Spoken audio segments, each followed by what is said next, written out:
Welcome student. तो आज हम कोलेस्ट्रॉल का स्टैंडर्ड देने वाले हैं। तो कोलेस्ट्रॉल का ये 200 mg% का है।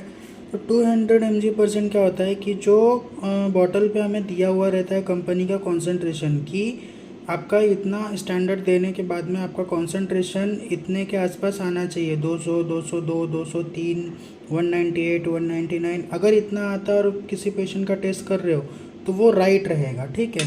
तो ये जो हमारा एक्यूरेक्स कोलेस्ट्रॉल है और एक्यूरेक्स की ही मशीन है। तो आपको मैं पूरा डिटेल में बताता हूँ कि इसका कैसा क्या प्रोसीजर रहता है। एक्चुअल में होता क्या है कि हम पेशेंट का टेस्ट करते हैं तो पंक्चुएशन आते हैं, तो उसको हम कंफर्म करने के लिए स्टैंडर्ड देते हैं कि हमारा जो टेस्ट है वो प्रॉपर राइट जा रहा है कि नहीं जा रहा है। तो अभी हमने जो यहाँ पे 3 ट्यूब प्रिपेयर किया, जो कि जिसका कलरलेस है, मतलब पूरा वाइटिश कलर में। एक हमने रिएजेंट ब्लैंक रखा है और एक स्टैंडर्ड के लिए रखा है और एक हम पेशेंट का टेस्ट करेंगे कोलेस्ट्रॉल कितना है, ठीक है। तो आपको हम लाइव दिखाएंगे पूरा प्रोसीजर और स्टैंडर्ड देने से क्या चेंज होता है, कॉन्सेंट्रेशन क्या होता है और फिर पेशेंट का क्या होता है। कॉन्सेंट्रेशन मानो कि एक पेशेंट का रिजल्ट है जो कि कंपनी बोलता है कि आप इस बॉटल के सैंपल से टेस्ट करते हो तो आपका कॉन्सेंट्रेशन 200 आना चाहिए, लेकिन हम किसी पेशेंट का कोलेस्ट्रॉल लेवल नहीं जानते कि वो कितना है। तो आप इधर बाजू में देख लो कि एक कलर है जनरेट हुआ है पिंकिश कलर का, जो कि शुगर का टेस्ट है। तो सेम ऐसे ही रिएजेंट होता है वाइट और रिएक्शन होकर वो होता है पिंक। तो पिंक में भी अगर ज़्यादा पिंक है तो हाई रहेगा, लो पिंक रहेगा तो लो रहेगा, मीडियम रहेगा तो नॉर्मल आएगा। सेम रिएक्शन कोलेस्ट्रॉल के भी टेस्ट में होता है।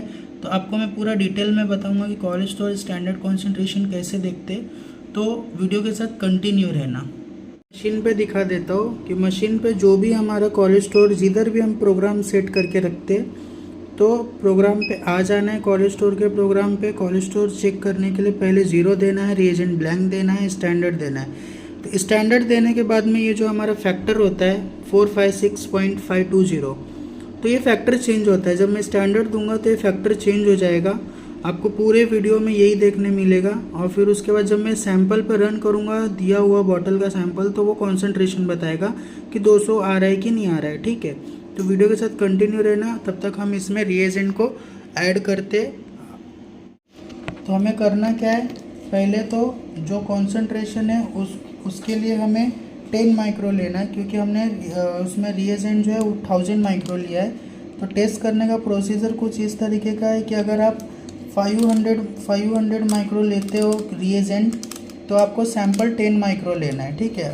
और जब 1000 लेते हो तो आपको 10 माइक्रो लेना है। तो 10 माइक्रो लेने के बाद में आपको इसमें अच्छे तरीके से मिक्स कर लेना है और 10 मिनट का वेटिंग करना है। अभी देखो हमने सिर्फ उसमें स्टैंडर्ड को मिक्स किया है, ठीक है। स्टैंडर्ड मिक्स करने के बाद अब जो हमारे पेशेंट का सैंपल है उसको हम ले लेते हैं, क्योंकि उसको भी 5 माइक्रो लेना रहेगा, क्योंकि हम 500 ले रहे हैं। अब 500 क्यों ले रहे हैं, क्योंकि हमारा मशीन जो है वो फिर 450 ही एस्पिरेट करता है। तो अगर हम 1000 लेते तो वेस्ट होता है। तो अब स्टैंडर्ड के केस में 1000 क्यों लिए, क्योंकि सेमी रिएजेंट से टेस्ट भी हो जाएगा, सेमी रिएजेंट से टेस्ट भी हो जाएगा और सेमी से हमें कॉन्सेंट्रेशन भी मालूम पड़ जाएगा, ठीक है। तो वीडियो में कंटिन्यू रहना, क्योंकि इसके लिए हमें 10 मिनट वेट करना पड़ेगा। 10 मिनट के बाद में मैं आपको रिजल्ट बताता हूँ। देखो अभी जैसे कि कलर चेंज होने लग गया हमारे कॉन्सेंट्रेशन का, हमारे पेशेंट का। तो कॉन्सेंट्रेशन जो स्टैंडर्ड हम देने वाले, तो ये देखो ये सैंपल ब्लैंक, इसमें कुछ भी नहीं मिक्स है। इसमें जो कंपनी का दिया हुआ बॉटल है वो हमने 10 माइक्रो डाला और ये हमारे पेशेंट का सैंपल है जो हमने 5 माइक्रो डाला। तो 10 मिनट वेट करना। 10 मिनट हो गया है। तो ये हमारा प्लेन और ये हमारे स्टैंडर्ड है पेशेंट का। तो अब यहाँ क्या करना है, 0 पे क्लिक कर लेना है। 0 पे क्लिक करने के बाद में सिंपली ऐसे 0 एक डिस्टिल वाटर से हमें दे देना है, ठीक है। ये 0 दे दिए। अब रिएजेंट ब्लैंक, अभी तक कोई फैक्टर में चेंजेस नहीं होएगा। रिएजेंट ब्लैंक में हमें कौन सा देना है, जो प्लेन वाला है। ये प्लेन वाला हमें ये इस तरीके से हमने प्लेन दे दिया। अब भी कोई चेंजेस नहीं होगा। अब हम स्टैंडर्ड देंगे। स्टैंडर्ड मतलब जो हमने 1000 माइक्रो में तैयार किया है वो। अब पेशेंट के कलर और इसके कलर को मिला सकते हो, ऑलमोस्ट सिमिलर है। मतलब अगर ये 200 आया तो हमारे पेशेंट का भी रीडिंग 200 आएगा। अगर क्योंकि बेसिक सा कलर अगर अप डाउन रहा तो ये हाई भी आ सकता है, लो भी आ सकता है, और ये 200 भी आ सकता है, 200 से कम ज़्यादा भी आ सकता है। तो अब स्टैंडर्ड देने से क्या होता है, हमारा फैक्टर चेंज हो जाएगा। ये हमने स्टैंडर्ड दिया, ये टोटली लाइव है, कोई भी इसमें कटआउट नहीं है, कोई भी ये नहीं है।